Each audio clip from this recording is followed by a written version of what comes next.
Coding logics ఎలా build చేయాలి? ఇది చాలామందికి స్టార్టింగ్‌లో కోడింగ్ నేర్చుకుంటున్నప్పుడు లాజిక్స్ మైండ్‌కి ఎక్కవు. ఏదైనా కోడ్ చేస్తున్నప్పుడు ముందుకు వెళ్ళలేకపోతుంటాం. కాన్సెప్ట్ అన్నీ అర్థం అవుతున్నట్టు ఉంటుంది. బట్ కోడ్ టైప్ చేసేటప్పుడు నెక్స్ట్ స్టెప్‌కి స్ట్రైక్ అవ్వదు. మనకి ఇక అర్థం అవ్వదని వదిలేస్తుంటాం. అస్సలు చేయొద్దది. మనకు అర్థం అవుతుంది డెఫినెట్‌గా. ఇంకా సింటాక్స్ అర్థమవుతుంది. ఏదైనా ప్రాబ్లమ్ లాజిక్‌ని బిల్డ్ చేసేటప్పుడు మాత్రం అసలైన ప్రాబ్లమ్ వస్తుంది. నాకు కూడా కెరీర్ స్టార్టింగ్లో సింటాక్స్ తెలుసు, కానీ సింపుల్ ప్రాబ్లమ్స్ కూడా సాల్వ్ చేయలేకపోయేవాడిని. ఈ వీడియోలో ప్రాబ్లమ్కి బిగినర్ నుండి స్టెప్ బై స్టెప్ లాజిక్ ఎలా బిల్డ్ చేయాలో చెప్తాను. మనం ఏదైనా ప్రాబ్లమ్కి కోడింగ్ లాజిక్ బిల్డింగ్లోకి ఎంటర్ అవ్వకముందే మనం బేసిక్స్ ఆఫ్ కాన్సెప్ట్స్ కంప్లీట్ చేసుకో ఉండాలి. లైక్ ఫంక్షన్ అంటే ఏంటి, ఇఫ్ అంటే ఏంటి, switch statements, loops, for loops, while loops, ఇలాంటివన్నీ దీనిపైన క్లారిటీ వస్తేనే కోడింగ్ ప్రాబ్లమ్స్లోకి ఎంటర్ అవుతాం.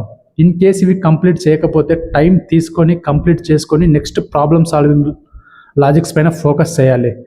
అలా అని మీరు ఇవన్నీ కంప్లీట్ చేసుకున్న తర్వాత డైరెక్ట్గా డిఎస్సి స్టార్ట్ చేసినా కూడా అవి అర్థం కావు.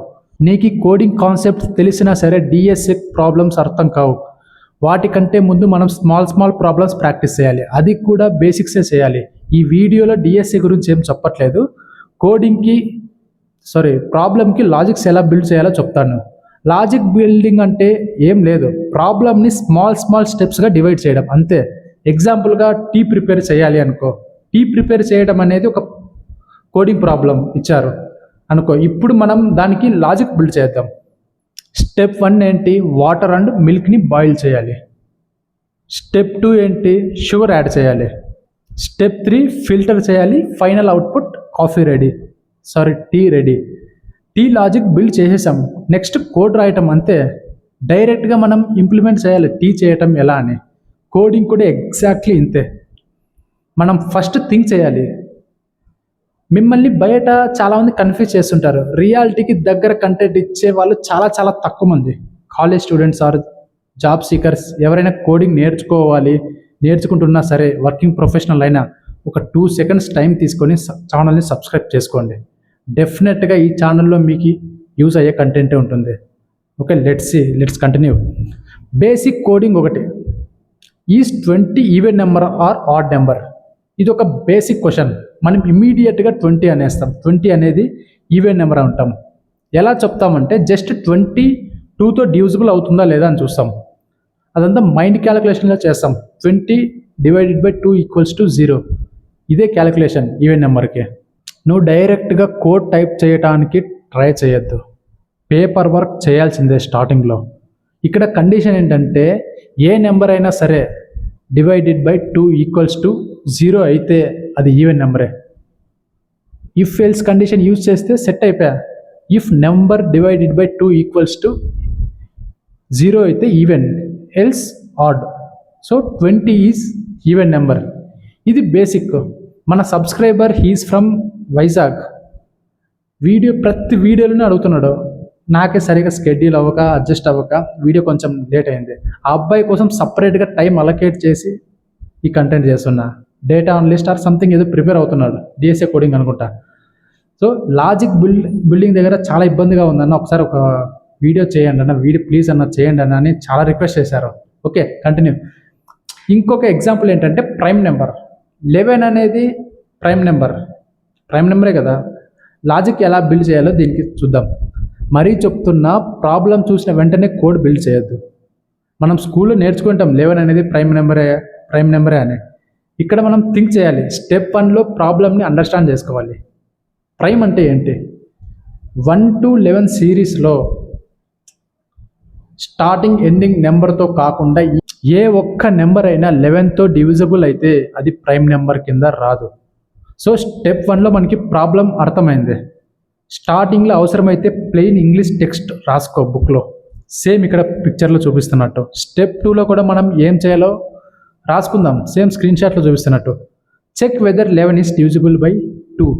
Check whether 11 is divisible by 3, 4, 5, 6 అలా 10 వరకు కంటిన్యూ అంటిల్ 10. ఈ ప్రాసెస్లో ఏదైనా ఒక్క నెంబర్తో డివిజిబుల్ అయినా సరే అది ప్రైమ్ నెంబర్ కాదు. ఇప్పుడు మనకు ఒక ఐడియా వచ్చింది లాజిక్ ఎలా ఇంప్లిమెంట్ చేయొచ్చు అని. సో నెక్స్ట్ స్టెప్లో మనం సేమ్ ఇదే కోడ్ రూపంలో ఇంప్లిమెంట్ చేస్తాం. ఇవి ఫాలో అవ్వకుండా కోడ్ రాయడానికి ట్రై చేస్తే అది అవ్వదు. నిజం చెప్తున్నా, ఈ ప్రాసెస్లో మీరు ఖచ్చితంగా చేయాల్సిందే. స్టార్టింగ్లో ఇదంతా అయిపోయాకే కోడ్ ఇంప్లిమెంట్ చేసే ట్రై చేయండి, ఈజీ అవుతుంది. అది కూడా ఇమీడియట్గా ఈజీ అవ్వదు. బట్ ఇలా కొన్ని సింపుల్గా ప్రాబ్లమ్స్ సాల్వ్ చేస్తూ ఉంటే మన మైండ్ కూడా ఆటోమేటిక్గా అర్థం చేసుకునే ట్రై చేస్తుంది. కోడింగ్ లాజిక్ అంటే ఏదో జస్ట్ డైరెక్ట్గా కోడ్ రాయడం కాదు. ఫస్ట్ ప్రాబ్లమ్ని, ఏదైనా ప్రాబ్లం వచ్చినప్పుడు దాన్ని సింపుల్ స్టెప్స్గా బ్రేక్ చేయడం అంతే. Means plain English steps follow అయితే చాలు. మీకు నేను ఇస్తున్న ఇన్ఫర్మేషన్ వాల్యూ అనిపిస్తే జస్ట్ ఒక లైక్ చేయండి. వీడియోని లైక్ చేయడం వల్ల మన ఛానల్కి చాలా సపోర్ట్ వస్తుంది. సో చూస్తున్న ప్రతి ఒక్కరూ లైక్ చేయండి. ఓకే, టీ ప్రిపేర్ చేసే విధంలాగా కోడింగ్ ప్రాబ్లమ్స్ని కూడా స్టెప్ బై స్టెప్ డివైడ్ చేస్తే లాజిక్ ఆటోమేటిక్గా బిల్డ్ అవుతుంది. కోడింగ్ లాజిక్ బిల్డ్ చేయటం టాలెంట్కి సంబంధమే లేదు. ప్రాక్టీస్తో బిల్డ్ చేసుకునే స్కిల్ ఇది. ఒకసారి ట్రై చేయండి. ఇది డిఎస్ఏ కోడింగ్ కూడా అంతే. ఫస్ట్ మనం ప్రాబ్లమ్ని అర్థం చేసుకోవాలి, ఎలా చేయొచ్చు అని. సో సేమ్ స్టెప్సే రాసుకోవచ్చు. ఒక బుక్లో స్టెప్ బై స్టెప్ ప్రాబ్లమ్ని ఎలా సాల్వ్ చేయొచ్చో రాసుకోవాలి. సేమ్ అదే ఇంప్లిమెంట్ చేయండి కోడ్ కూడా. ఇలా కంటిన్యూగా మనం చేసే ప్రాసెస్లో మీ బ్రెయిన్లో ఆటోమేటిక్గా లాజిక్ ఫామ్ అవుతుంది. మనం బిగ్గర్ ప్రాబ్లమ్స్ కూడా సాల్వ్ చేయొచ్చు. ఒక డిఎస్ఏ ప్రాబ్లం మనం అర్థం చేసుకోవడానికి చాలా టైం తీసుకుంటుంది. నేను ఆల్రెడీ ఒక వీడియో చేసా, హౌ టు స్టార్ట్ కోడింగ్ అని. ఆ లింక్ కింద డిస్క్రిప్షన్లో ఉంది, ఒక్కసారి ఆ వీడియో చూడండి. ఈ వీడియో కంప్లీట్ అయితే ఇప్పుడు మనం మాట్లాడుకున్న స్టెప్స్ అన్నీ ఫాలో అయినా సరే మనకి కోడింగ్ లాజిక్ బిల్డింగ్ కొంచెం కన్ఫ్యూజింగ్గా ఉండొచ్చు. అది నార్మలే ఎవరికైనా. కొన్ని ప్రాబ్లమ్స్ మనం ఇలా ప్రాక్టీస్ చేస్తూ పోతే మైండ్ ఆటోమేటిక్గా క్యాప్చర్ చేసుకుంటుంది. ఆ తర్వాత మనకి ఏదైనా ప్రాబ్లం చూసినప్పుడు వెంటనే ఆ లాజిక్ అని స్ట్రైక్ అయిపోతాయి. మీకు ఏమి డౌట్స్ ఉన్నా సరే కమెంట్ సెక్షన్లో కమెంట్ చేయండి. ప్రతి ఫీడ్బ్యాక్ నేను తీసుకుంటా, వాటి బట్టి నేను ఫర్దర్ వీడియోస్ చేస్తాను. ఓకే, డిఎస్ఏ ప్రాబ్లమ్స్ సాల్వ్ చేసే వాళ్ళు చాలా తక్కువే ఉంటారు. ఒక 100 మెంబర్స్ డిఎస్ఏ నేర్చుకోవాలని ప్రిపరేషన్ స్టార్ట్ చేస్తే అందులో 90% డిఎస్ఏ కంప్లీట్ చేయలేరు.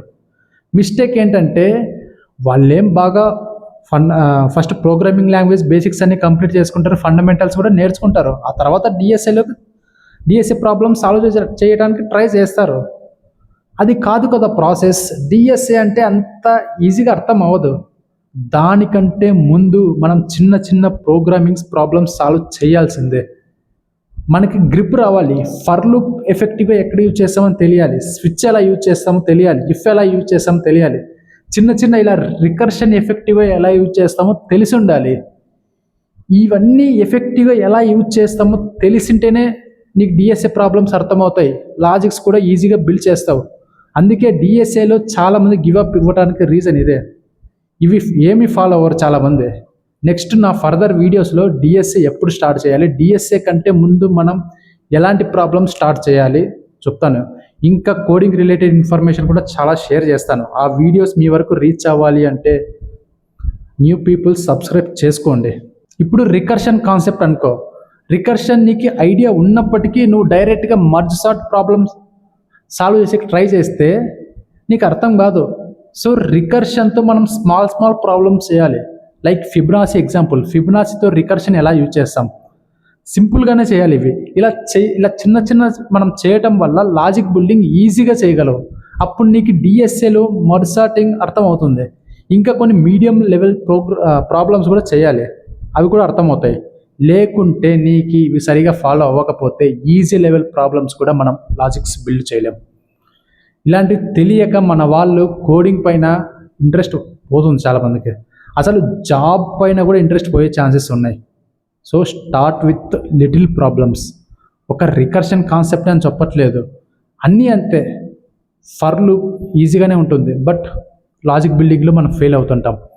ఫర్ లూప్ ఎఫెక్ట్గా ఎక్కడ యూజ్ చేస్తామంటే స్టార్ ప్యాటర్న్ ప్రాబ్లమ్స్ మనం చూసే ఉంటాం. పిరమిడ్ స్ట్రక్చర్ ఎలా బిల్డ్ చేయాలి, ట్రయాంగిల్ ప్యాటర్న్ ఎలా క్రియేట్ చేయాలి, ఇందులో మనకి ఫర్ లూప్ మనం ఎఫెక్టివ్గా యూజ్ చేస్తుంటాం. విత్ కండిషన్ ఎలా ఇస్తుంటాం ఫర్ లూప్లో. ఇవి ప్రాక్టీస్ చేసేటప్పుడు స్టార్ ప్యాటర్న్లో మేజర్ రోల్ ఏం ప్లే చేస్తుందంటే ఫర్ లూప్లో కండిషనే. ఇవి ప్రాక్టీస్ చేయాలి. ఇవి ప్రాక్టీస్ చేయడం వల్ల కోడింగ్ నాలెడ్జ్ చాలా చాలా ఇంప్రూవ్ అవుతుంది. ఒకసారి రీక్యాప్ చేస్తాయి మనం ఈ వీడియోలో ఏమేమి డిస్కస్ చేసామని. ఫస్ట్ది ఏంటంటే ప్రోగ్రామింగ్ కాన్సెప్ట్స్ని కంప్లీట్ చేసుకోవాలి. నెక్స్ట్ ఆ తర్వాత లాజిక్ బిల్డింగ్లోకి ఎంటర్ అవ్వాలి. ఇందులో ఏం చేస్తామంటే ఫస్ట్ది ప్రాబ్లమ్ని అర్థం చేసుకోవడానికి ట్రై చేయాలి, అర్థం చేసుకోవాలి ఫస్ట్ స్టెప్లో. సెకండ్ది ఏంటంటే ఒక పేపర్ తీసుకొని మనం అర్థం చేసుకున్న స్టెప్స్ అన్ని ఇంప్లిమెంటేషన్ చేసుకోవాలి. థర్డ్ది ఏంటంటే సేమ్ ఆ ఇంప్లిమెంటేషన్ స్టెప్స్నే కోడ్ రూపంలో మనం ఎలా రాయొచ్చో థింక్ చేయాలి, సేమ్ అవే స్టెప్స్లో రాసుకోవాలి. నెక్స్ట్ ఫైనల్ స్టెప్లో కోడ్ని సేమ్ ఇంప్లిమెంటేషన్ని కోడ్ రూపంలో టైప్ చేస్తాం అంతే. Thank you.